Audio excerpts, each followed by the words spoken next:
Meu amigo e minha amiga, presta bastante atenção. O governo vem adotando uma série de medidas para reduzir ações judiciais contra o INSS, responsável por concessão e pagamentos de aposentadorias da iniciativa privada, entre outras coisas.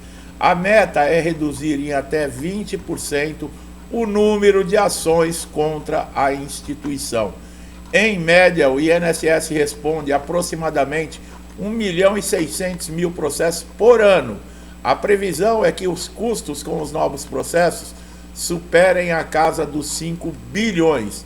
Para reduzir o número de ações, foi criada uma estratégia nacional integrada de desjudicialização da Previdência Social. Trata-se de um comitê formado por representantes do Poder Judiciário, Ministério da Economia, INSS e Defensoria Pública da União, com o objetivo de diminuir a quantidade de ações judiciais relacionadas ao INSS. A ideia é comungar esforços para que a gente possa racionalizar esse problema. É um problema que custa muito caro aos cofres públicos. O custo de manter ações previdenciárias é algo em torno de 4 bilhões de reais por ano. E esse ano pode superar a casa de 5 bilhões de reais. Como resolver isso, pessoal? As pessoas estão se movimentando, o governo está se movimentando, Ministério Público, Defensoria, Ministério da Economia. É simples resolver esse problema. O INSS fazer as coisas que devem ser feitas, o que diz a lei, né? Na hora de fazer uma perícia no segurado, realmente se faça uma perícia. Na hora de uma verificação de documentos, verificar os documentos, né? O segurado ele não reúne toda a documentação porque é bonitinho. Não, ele reúne toda a documentação atualizada, ele vai com tudo atualizado, com todos os elementos robustos, né? Comprovando através de laudos, de exames, de histórico cirúrgico, de receituários, ele vai ali comprovar a sua incapacidade e a necessidade de receber o benefício. Outros requisitos que são também cumpridos pelo segurado é a qualidade de segurado, que ele deve ter se lesionado, né, sofrido um acidente ou uma doença, enquanto está contribuindo com o INSS. E a carência, né, pessoal? Tirando aquelas doenças daquela lista que excluem a carência, o restante das doenças tem que ter 12 meses de contribuição. Então, se o INSS fizer a parte dele como o segurado o faz, né? O segurado contribui todo mês, atende requisitos, apresenta comprovação. Se o INSS também fizer dessa maneira, os processos na justiça diminuem, né? Em média, um processo na justiça aí demora de 1 ano e meio a 2 anos, né? Se você recorre administrativamente no próprio INSS, apresentando documentos e argumentos que comprovem o seu direito ao benefício, eles podem resolver isso no máximo aí 30 dias com recurso. Mas não é assim que funciona. A melhor alternativa, né, caso você tenha o seu benefício negado, né, porque o INSS muitas vezes ele não faz o que tem que fazer, é correr, né, e abrir um processo na justiça, que é a última instância.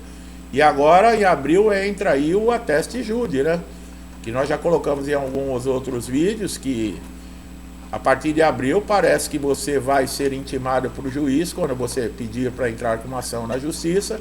O juiz vai pedir toda a documentação, laudo, e vai enviar isso para uma inteligência artificial do INSS avaliar. Quer dizer, o processo vai perder o objetivo.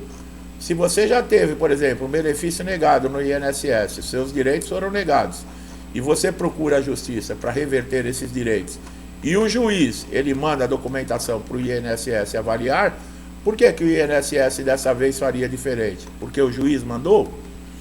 Né? O benefício para a pessoa que comprova, né, por meio de perícia, estar incapaz para o trabalho ou atividade habitual, né, é avaliado durante a perícia, né, que pode aí detectar, por exemplo, um afastamento temporário ou definitivo, né, que seria a aposentadoria por invalidez. Quando você tem alta na justiça e você é empregado, você deve retornar ao trabalho? Sim, pessoal. Você deve retornar ao trabalho, sim. Ah, mas se eu for entrar com ação judicial, você tem que comunicar à empresa, tá? Você tem que comunicar à empresa. Agora, a questão de recurso no INSS, o que acontece, né? Você tem alta na perícia médica, você retorna para sua empresa. Afastamento de mais de 30 dias, você tem que passar pelo médico do trabalho. O médico do trabalho, muitas vezes, ele pode contestar a alta que você teve no INSS, mas ele não pode te mandar de volta para o INSS. A empresa tem que admitir você, né, aceitar você, e se ela não concorda com a alta, ela que entra com recurso. Tá? E nesse caso, enquanto durar o recurso, a empresa tem que te pagar. E outra coisa, você tem 12 meses de estabilidade, tá? Desde que, por exemplo, o acidente, a doença foi relacionado ao seu trabalho, tá? O auxílio-doença, quando ele é indeferido, o segurado ele deve retornar ao trabalho, tá? Imediatamente. Se não estiver em condições de assumir sua função, ele deve comunicar à empresa, né, a decisão do INSS, como nós falamos, e essa empresa vai recorrer, tá? Um dos principais motivos pelos quais, né, o auxílio-doença, vamos dar como exemplo, ele é negado é a falta de documentação correta, né? O processo e requerimento exigem uma série de documentos médicos, administrativos, que comprovem a incapacidade para o trabalho, né? E aí é o que eu falei, você chega na perícia médica, o perito nem dá bola para a documentação. Quer dizer, num caso como esse, né, o perito deixa a desejar, né? O recurso que a pessoa tem, se ele não consegue no INSS, é correr para a justiça, né?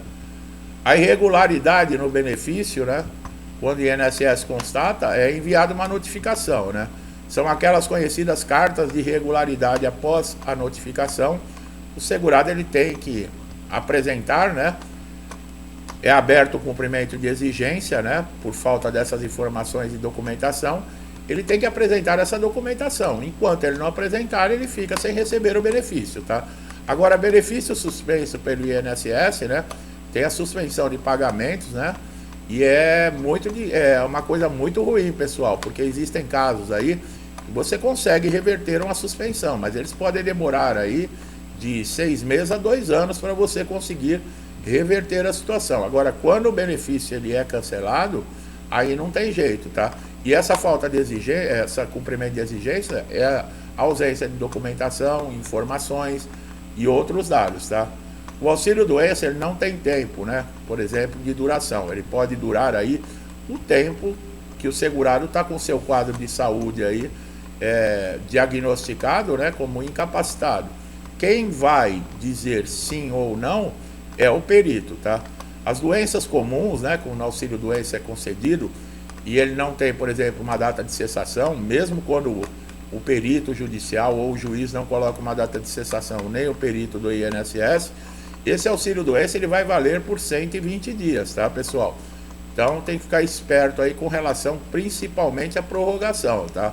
No caso aí as prorrogações, hoje, né, em 2024, elas estão a cada 30 dias, você que não se recuperou, você tem que fazer esse pedido de renovação.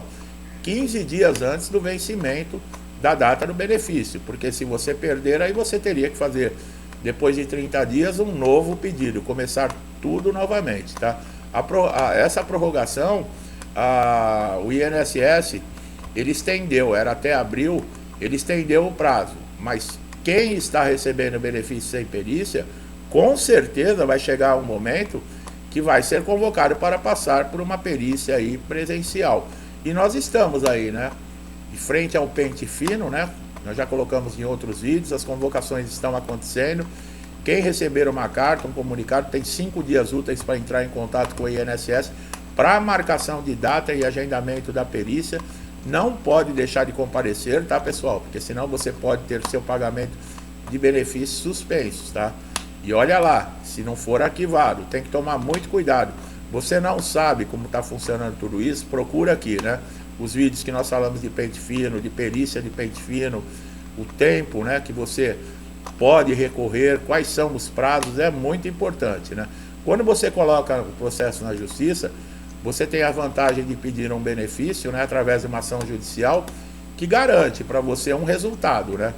Pode ser favorável ou não. O importante é que você vai ter uma posição definitiva de um juiz, sim ou não, tá?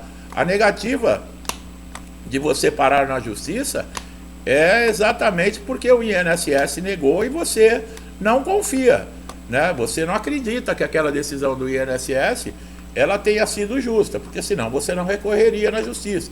Na justiça vai ser necessário você também passar por uma perícia judicial, tá?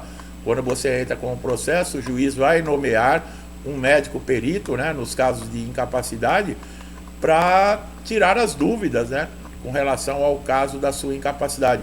Muitas vezes o laudo ele não é favorável, tá, pessoal? Muitas vezes o perito da justiça está igual ao do INSS. Ele ainda tem mais credibilidade, exatamente por ele não ter vínculo com o INSS, né? Como lá no INSS é um médico perito concursado e pago pelo INSS.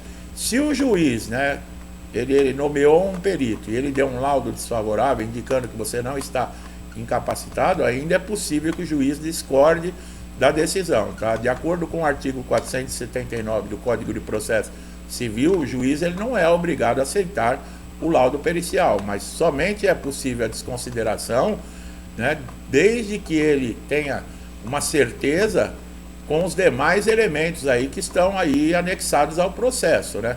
Diante da produção de provas robustas, em especial, né, por exemplo, toda a documentação, né, que nós falamos que é muito importante, tá? Sempre você estar com atualizado, e o juiz ele vai desconsiderar o laudo, mas ele é obrigado a dizer o porquê, tá? Indicando quais são os motivos que o levaram a fazer isso, tá? Agora, quando você está diante, tanto de um perito do INSS como um perito judicial, procure manter a calma, tá? Encare como uma consulta médica, não fale demais, você não está passando por um interrogatório, apresente a documentação, quando perguntado, responda de forma clara e objetiva. Você pode ter 10 doenças. Fale da doença que está lhe incapacitando, a principal doença, tá? Não adianta querer aumentar os sintomas, tá, pessoal? Os médicos, eles conhecem, né? Ele pode deixar cair uma caneta no chão e você, a maneira de abaixar para pegar a caneta, e você está falando que tem um problema de coluna, né? Existe esse tipo de pegadinha. Já falei, né? Enquanto você está na salinha lá do INSS aguardando a perícia, conversando, dando risada, falando alto, tal, a hora que chama o seu nome, você já levanta dobrado da cadeira, começa a mancar, entra na sala com aquela cara triste, quase chorando. Tem gente de olho em tudo isso, tá, pessoal? Não pensem vocês que ali está passando desapercebido, não. Quando você entra dentro do INSS, você já está sendo avaliado, tá? Olha lá, tem pessoas que entram engessadas e já mostrou até filmagens. Funcionário sai para ver se a pessoa vai dirigir. Aí aconteceu o caso da pessoa estar com gesso no braço, ela entra dentro do carro, tira o gesso e sai dirigindo. Isso foi filmado, né? Não estou falando que todo mundo faz isso, mas é para mostrar que quando você está dentro do INSS, a partir do momento que você entrou, você está sendo avaliado, tá? Uma coisa que faz muita gente correr na justiça também, né? A questão de atrasados. Se ouve muito falar em RPVs, precatórios, em dinheiro atrasado, que são um montante muito alto. Realmente, quando a decisão é favorável, o juiz vai mandar calcular aí os seus direitos, né, financeiros desde a data lá que o INSS deu o indeferimento, que ele não reconheceu o seu direito ao benefício. Geralmente dá um bom dinheiro, até 60 salários mínimos, que são pagos em requisição de pequenos valores, você pode receber em até 60 dias. Precatórios demoram um pouco mais, tá, pessoal? Pode demorar de 1 ano e meio a 2 anos. É bem demorado, mas você recebe, né? Quando é acima de 60 salários mínimos. Mas o problema é você ficar esperando, porque você não vai ter salário enquanto você está com processo judicial, tá? Você não pode trabalhar. É uma briga, ficar dependendo de amigos, de família, sem renda. Se você tiver alguém dentro da tua casa que continue pagando as contas, segurando, né, as contas da casa, tudo bem. Se não, é uma situação muito difícil. Quando chega para receber um montante, as pessoas, nossa, recebeu uma bolada do INSS. Só que ninguém sabe o que você passou enquanto essa bolada não saiu, né? Nós temos que reconhecer isso. Mas é assim, pessoal, a vida é assim. Vocês estão vendo o esforço aí, né, que o governo, Ministério da Economia, INSS, Ministério Público estão fazendo para diminuir a questão de processos judiciais, até o ateste júdi, né? É esse encaminhamento da documentação que comprova a sua incapacidade para o INSS reavaliar a documentação através de inteligência artificial. Eu não sei não como é que vai ficar isso, mas vamos pedir a Deus aí que as coisas se resolvam, que os melhores caminhos, né, sempre prevaleçam. Meu amigo e minha amiga que estão chegando aqui a primeira vez, eu espero que vocês tenham gostado do vídeo, tenha tirado dúvidas, tenha sido informações importantes, um conhecimento válido que vai ajudar você de alguma forma, tá? Aproveite todos os conteúdos aqui do vídeo, tá? São de graça, você não paga nada, assista quantas vezes quiser. Gostou desse vídeo? Dá um like, compartilhe, ative o sininho de notificação, se inscrevendo no canal, porque aí você vai receber sempre conteúdos em primeira mão, tá? Você só tem vantagens com isso. Meu amigo e minha amiga, muitos comigo desde o início do canal, sempre me incentivando, ajudando, compartilhando, interagindo com o canal. Que Deus abençoe sua casa, sua vida, sua família com muita paz, saúde, prosperidade, abundância, alegria, amor, harmonia, tudo que eu desejo para minha família de bom, eu desejo a todos vocês também em dobro, tá? Eu deixo aqui meu forte abraço e até os próximos vídeos.